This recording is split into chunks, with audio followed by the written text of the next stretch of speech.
How are we doing with the plan? We will be facing the Essence. Finium, the 11th, 12th moon, 8:37 AS. Here we go again. Another opportunity to liberate one of our own. Volfred suggests that the plan in the Commonwealth has hit a few snags. Agents need all the help they can get over there. We're at 62%. Still not loving that. Just because, I wish it was higher. Alright.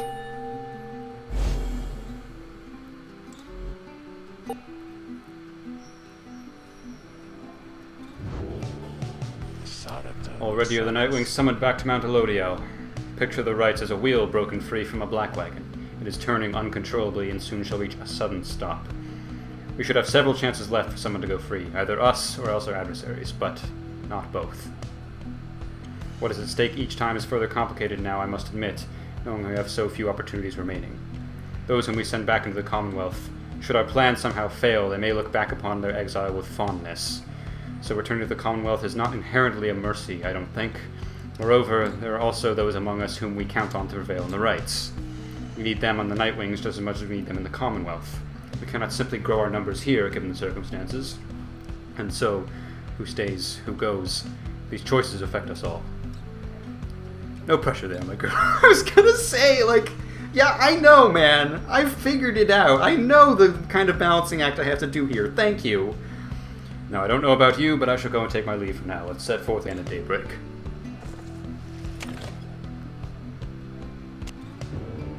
Shax's Six Shoulders. We don't have people to... I feel like we're running out of people to talk to, which makes me sad. Shax's Six Shoulders.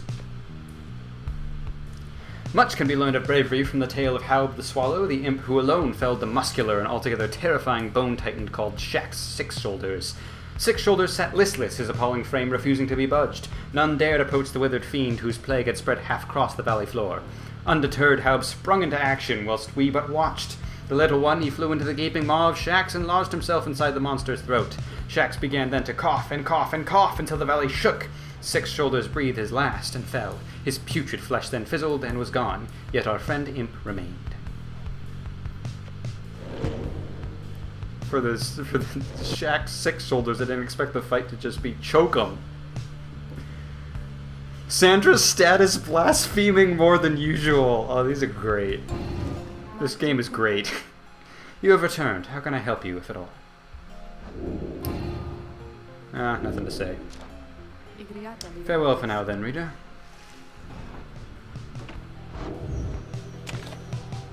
Let's continue our journey.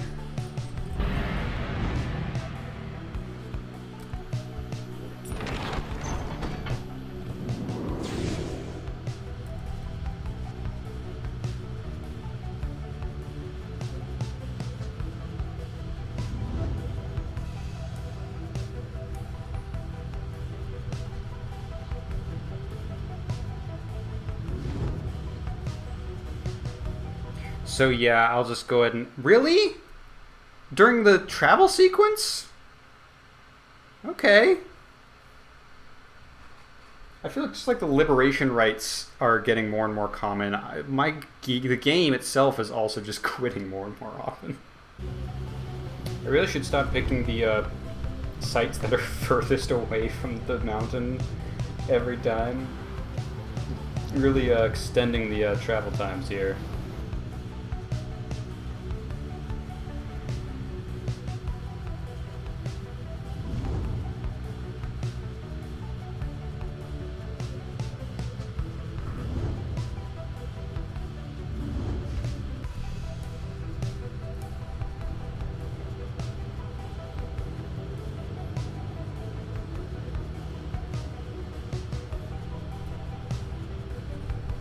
We did ascend last time, so let's do the fall.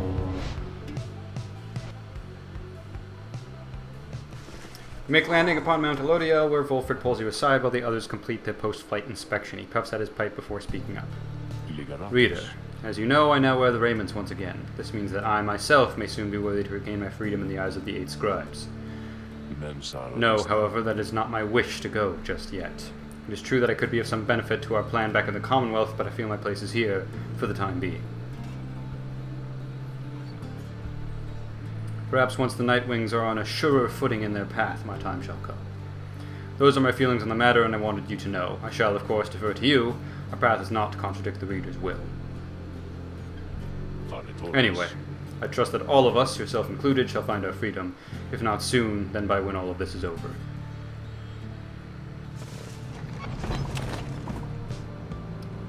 Let's... be on time for Volfred's trial! I feel like that storm is also making the game lag more. You call upon me for some purpose, my reader. Let's ask what's on your mind. Please, reader, leave me be. I ask that you leave me be. Go about your business. Go watch the stars die out and get your idiots their freedom. And you be sure to tell that herald with whom you consort that Sandra the Unseeing did her job. You tell him that. Perhaps that way he shall put in a good word, and the scribe shall finally provide for me a bit of reprieve. She falls silent for a time. I do not know what else to do, reader. But you remain with her, letting her draw whatever strength and comfort from your thoughts as you are able to afford. That was kind of you. However, let us conduct our business. I care not for your pity. Do not come visit me again like this without my asking. I insist. Okay, well that kind of undid the thing I talked about last time I talked to Sandra. Oh, that can be arranged. You need but name for me the one you have in mind.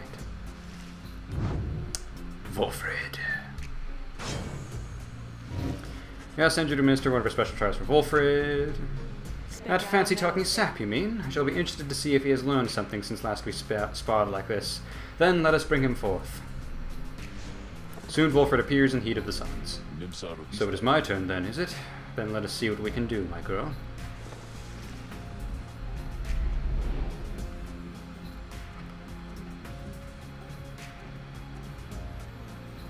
Yeah, I'm wondering, this is going to be a tricky trial because he's not good at offense. Like, I'm going to have to defend, I'm going to have to count on, like, defeating all three of them and then going in for the kill. The apparition Sandra appears and unfastens her mask. Listen well, sap, you answer to me here. As you will, O Sandra the Unseeing. Proper as ever then, though I wonder if you have the wherewithal that you project. Show me then what you can do without the benefit of those whom you would lead, and let us see if you and your lovely reader have reached a thorough understanding as of yet.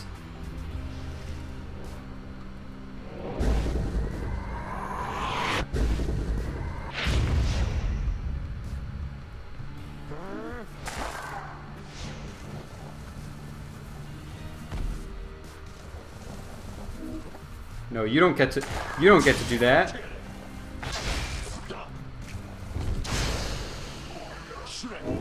Oh, they're out for 10 seconds? Okay, I can do this. I don't like that he pauses after the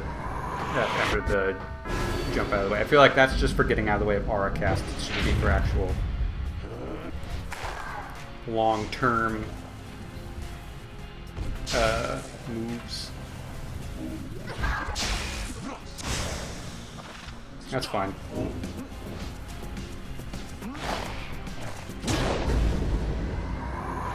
Yeah, casting the sapling on the orb is one of the most OP things in the game that I've seen.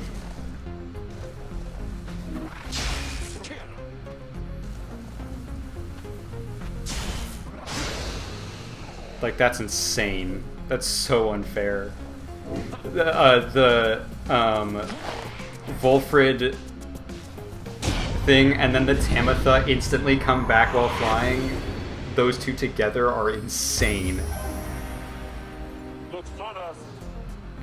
That's a really good offense-defense trade-off. That's really strong. I'm grateful for the privilege of your time, good Sandra.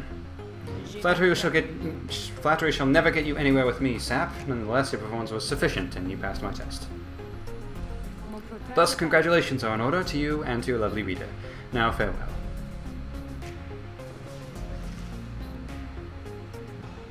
I'm also sad that she said, unless I specifically ask for it, because I don't know how she specifically asks for it.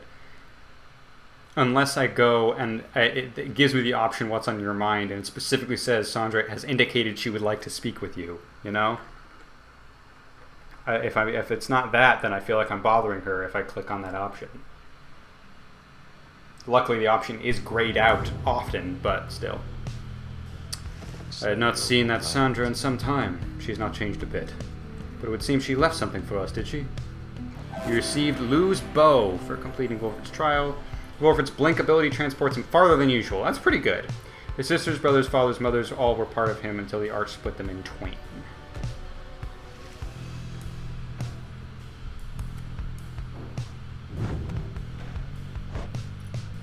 Mooncrest is real good, but again, I like the role-playing thing of everybody gets their special boy. I feel like I could probably up that up, right? 75% more? I don't use the blink all that often, but that's still pretty good. What else? I keep forgetting. What else can we upgrade? We can make you do slightly more damage. I can make you jump farther, or you, and I feel like I'm about to send you away, so... Yeah, it makes more sense to give it to Volfred.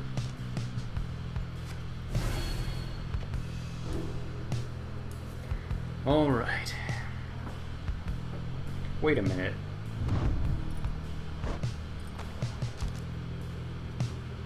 These aren't equipable. Why is this one... Okay, no, it's okay. Well, I don't get why these three are blacked out, but this one isn't. Anyways. Yeah, cool. Let's seek the Nomad Scribe's favor. Having completed the post-flight inspection, you and Volfred visit the monument of Golgol Athanian here in Emperor's Fall. Orlek, was this somehow your doing? You who cursed the scribes and the stars themselves? I pray for you this time, and if the scribes will for the rites to be ended, then we shall have to work with that. No setback shall be insurmountable. Soon he has finished paying his respects. You return to the wagon in silence, feeling as though Golgol Athanian has shown you favor. You shall soon ascend the mountain, though there is time now to pursue your vocations. Volfred gain +2 hope. Accept the blessing. I just realized Ruki's still there. Oh, that's sad. I can't mentor Jodariel because she is maxed out.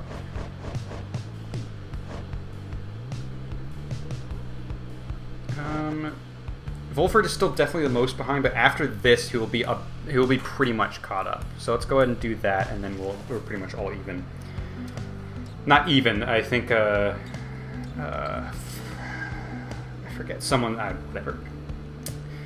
I should be interested to see which lessons you have taken from the book. Volfred gains a somewhat stronger grasp of how to better pass the celestial orb through strength of will and trusting one's triumvirate rather than through dexterity alone. He nods in understanding. That's enough to rank him up. Cool. Long did I bide my time in anticipation that one day the Nightwings would reform under a common cause. To be a part of it myself, it nourishes the spirit. Alright, what do we got? Numbing Gust. While Volfred and his allies are banished, adversaries are slowed and cannot use abilities. Now, using abilities probably doesn't matter all that much if we're all already banished, but I do like moving slower. That's pretty cool. That being said, what was this one again? The Second Wind. That's pretty cool too. But let's take a look at when using a shield. I forget to use my shield, so I don't know about that. Permanently gains +5 hope. He's no cookie. The thing with this is if all three of us are banished, I always leave someone by the pyre, so it means they're already super close to the pyre. That being said, sometimes if the first person who got banished is on their way back, that time could be enough. Yeah, let's go ahead and do that. The most fascinating aspect of all this, one I endeavor to continue studying for a long time yet.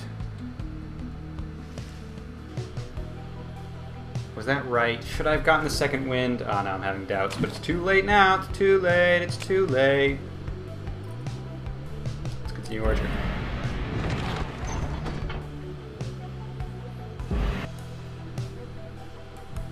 Sound effects are going wild today.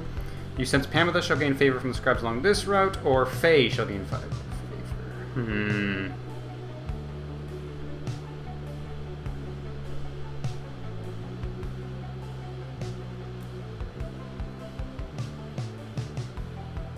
I feel like we're going to have the same 3 as last time for this, because I do think I'm going to send Jodariel back. I've been thinking, I'm pretty sure that's what I'm going to go with. The Jodariel, Pamitha, Volfred trifecta was so strong.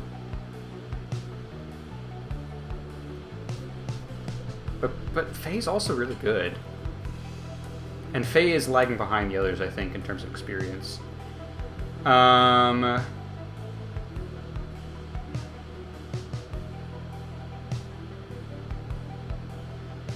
But we're going up against the Harpies. So yeah, let's put Pamitha in this match as well. And then we will focus fire on giving Faye some experience next time. I'll remember that. Put Faye in. Put Faye in the trials. I'll remember that. I will. We'll also be down a Jodariel, so, like, gonna have to start relying on other players that I don't usually.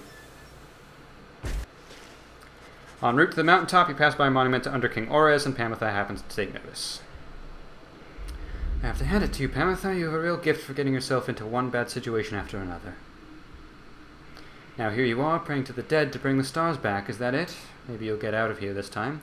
Things might even be worse back home. Soon she's finished paying her respects. As you prepare to continue your ascent, you sense that Under King Ores has shown her favor. Yes, please. I am aware. Pamitha's gained +3 glory. Journey onward. I could send Pamitha back too, but honestly, the Volfred Pamitha combo is enough that I want her to stick around for a little bit longer. And I also feel like since she's a harp, she's not going to be able to convince all that many people. Like, I don't know how helpful she will be in the plan. Whereas Jodariel, I feel like horns might be a little bit off-putting, but in general, I feel like Jodariel brings a lot to the table. I feel like she would help the plan more. I'm hoping she will give me a better boost. You and your fellow exiles gather at the foot of Scribe's Gate before an archway carved of stone where stands the Gate Guardian. Greetings to you, Celeste. I see the exiles of the Nightwings have returned, even as the cycle of the rites begins drawing to a close. The Nightwings accept this as the will of the scribes. The Gate Guardian laughs at this softly for some reason. And you, Tariq, do you accept their will as well? But the lone minstrel does not answer her. It is no matter. Now, Nightwings, each of you come forth and state what it is that you seek whilst crossing Scribe's Gate. One by one, the Nightwings declare themselves. You all pass through as before. When Volfred takes his turn, Celeste stops him. You, I see you wear the raiments once again. Explain. The cycle of rites is ending. While I do not know exactly why, I have my fears. One of my contemporaries, he who fell from the summit long ago, he lives and seeks his liberty again. He stands against us now and believes his triumvirate to be the true Nightwings. I remember well the contemporary whom you mean, and the Nightwings stand divided. Yes, and so I wear the raiments once again in case that it may help to right this wrong. For I am Volfred Sandalwood, and I seek liberty for each of us so that one day we all might stand shoulder to shoulder on the other side and bring our freedom to the people there. She considers Volfred's words for a moment. I see. Then move along. I love that there was like an actual conversation and Volfred flawlessly transitioned into this is why I'm here, like the thing that he has to tell Celeste to pass. The Guardian of Scribe's Gate regards you all, and then she beckons you onward. The 8 scribes bid the Nightwings welcome. Go forth with glory. Celeste? What is it, Tariq? The will of the scribes. Long have we both followed it. I think you would agree. In equal measure has it drawn us close as separated us. But if their aim is now to keep us apart for another age or longer, then no, I do not accept their will. You blaspheme, Tariq, and at the gate no less. But the lone minstrel simply puts his hat back on. Then may the scribes themselves admonish me. Until tomorrow night, Celeste.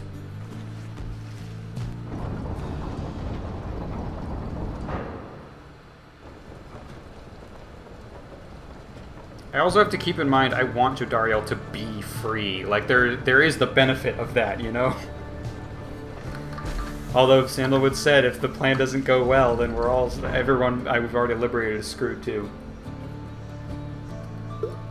Oh well, having reached the peak of Mount Elodiel again, you see the vastness of the downside all around you. It leaves you deep in thought regarding which of your companions ought to go free this night, as Tizo did the last time.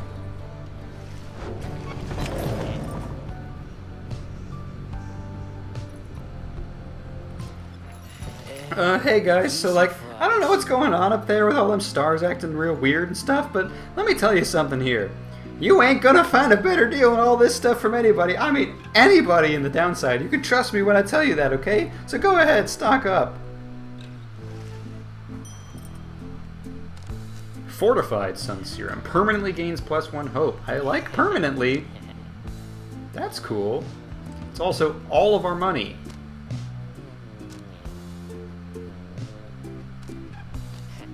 Not this time.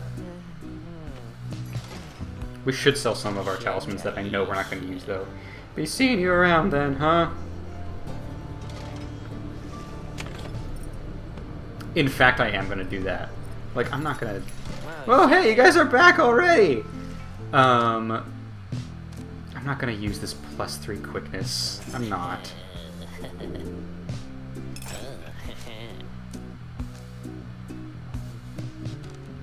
I'm not going to do this one again either. Rites.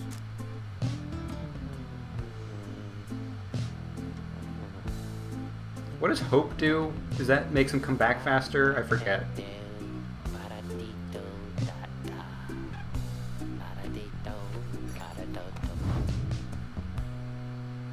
Yeah, duration of banishment. Yeah, that's pretty cool. I'll get that. Don't know who's gonna get it, but... Come see us again, guys!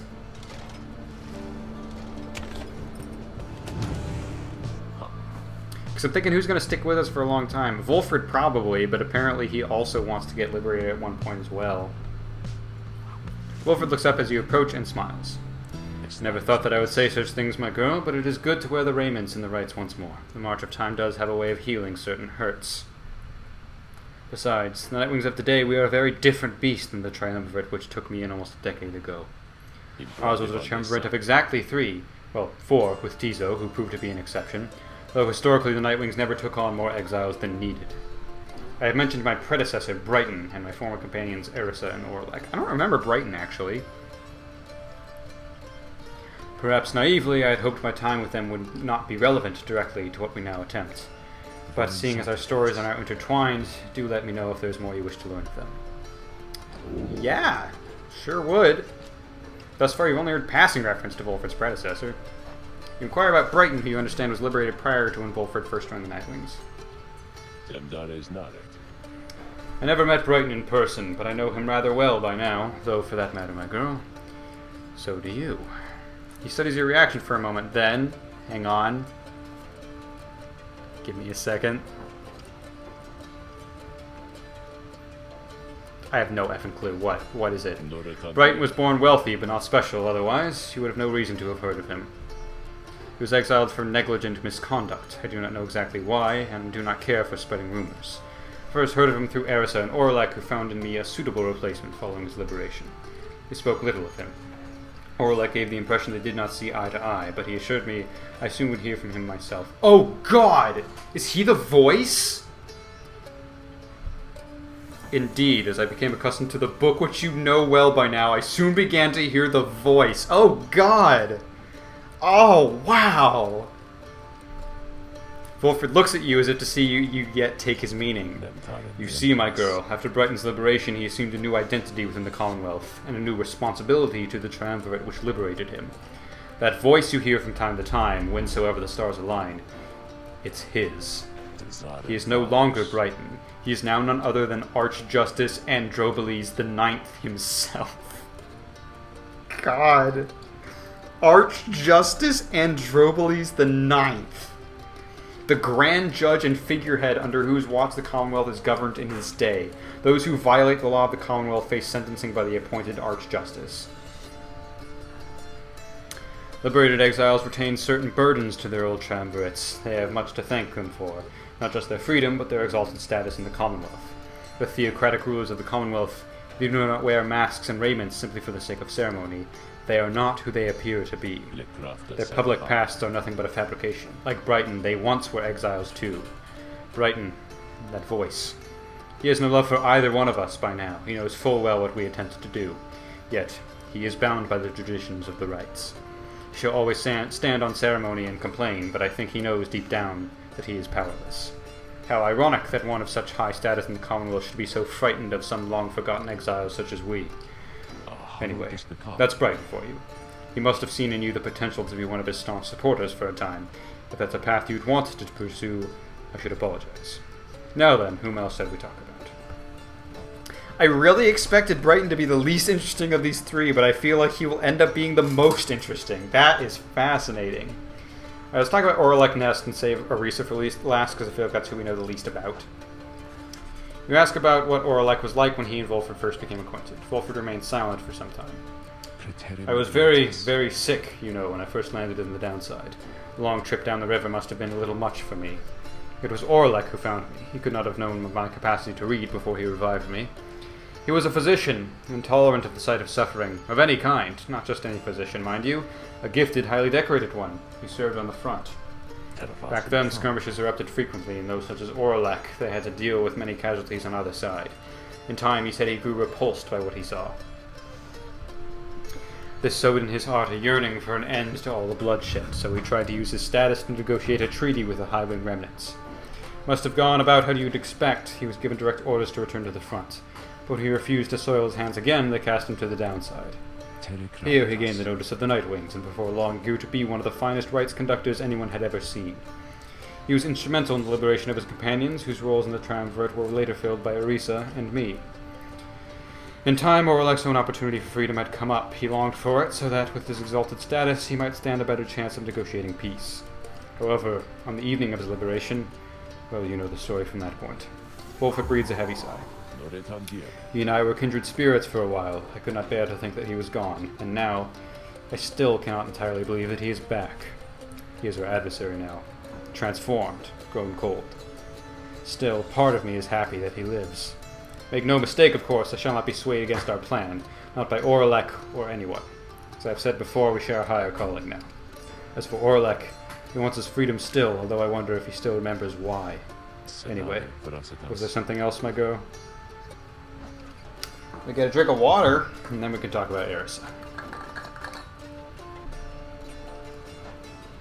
You ask about Orisa, who you understand betrayed Oralek at the moment of his liberation, but then perished in the ship pool. I'm afraid you know the brunt of it, my girl, but I suppose you ought to know something of Orisa's past, lest you be quick to judge her solely by her actions. Mind you, I would never make excuses for the terrible choice she ultimately made, but her life, I understand, was very difficult. Orisa had been exiled for the foulest of acts. You could see it plainly branded on her face, such was the heinousness of what she did in the eyes of the Commonwealth. She was an apprentice blacksmith in her youth, taking up the post left by her brother. She had fallen in battle on the blood border, despite wielding their father's own lance and armor. Her father never quite recovered after this, and had grown cruel and detached. It was Orisa who took the brunt of his fury. He expected the impossible of her. One day it was all too much for her, so when next he lashed out at her, she struck back. She struck back again and again and again. 28 stab wounds! When they came for her, her father was gone, and she was not herself. She was promptly cast into the downside for the crime, where her hatred for the Commonwealth only grew. Orisa always was intense in her demeanor, haunted by her father's memory. More than that, her chief motive for wanting back her freedom was, in hindsight, not a healthy one. She longed to join our nation's enemies, to build for the Highwing remnants a great siege engine that could shatter the defenses of the Commonwealth, and forever end our feud. What she ultimately did to Oralek was an act of pure and thoughtless desperation. I do not think it was simply evil, nor do I think that it was personal. I often wondered, though, if, in her final moments in the Shimmer Pool, she understood what she had done and the depths to which she had fallen. For years, I must admit, I hated her, but now, my only hope is that she found a peace untenable during her relatively short life in the downside in the Commonwealth. Furthermore, I hope the life of Orisa offers some perspective yet to those of us who have not yet made the same mistakes. Now then, was there something else? That's it. You bid Volfred a good afternoon and leave him with his memories. My pleasure, reader. Reflecting on the past from time to time helps demonstrate how far we've come, yet how much further we have to go. Cool. With that, let's commence the liberation rite. Once more you have gained the fall of Solium, where one among you may go free, but first you shall have to rail against the essence in the liberation rite. Unless Orlex shows up and screws it up again. Reader, your companions are gathered there under the fall. They shall be counting on you. Indeed, as the cycle of the rites turns ever faster, so too is our plan set in motion.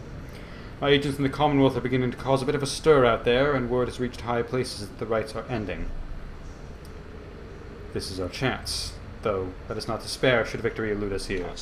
We shall make the most of whatever the scribes have in store for us. That is to say, good luck, my girl. It's time.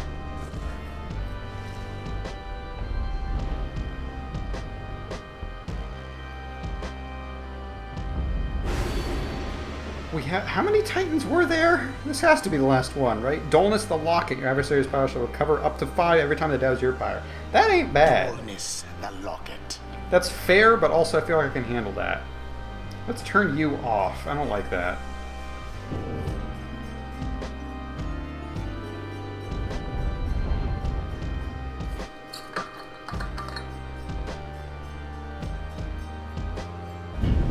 Once more, the Nightwings gain the summit of the sacred Mount Aladiel. Aladiel? No, it's Alodiel. You're wrong. You're wrong, Brighton. Even as the stars themselves abandon you. Make good upon these final opportunities, reader.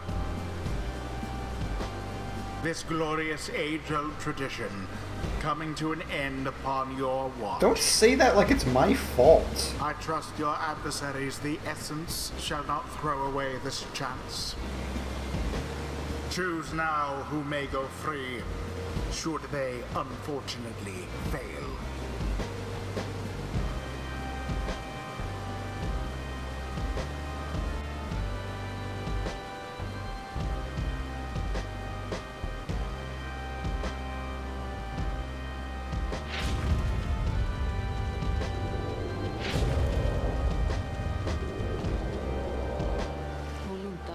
Pyres burn, and each of the triumvirates is present and prepared.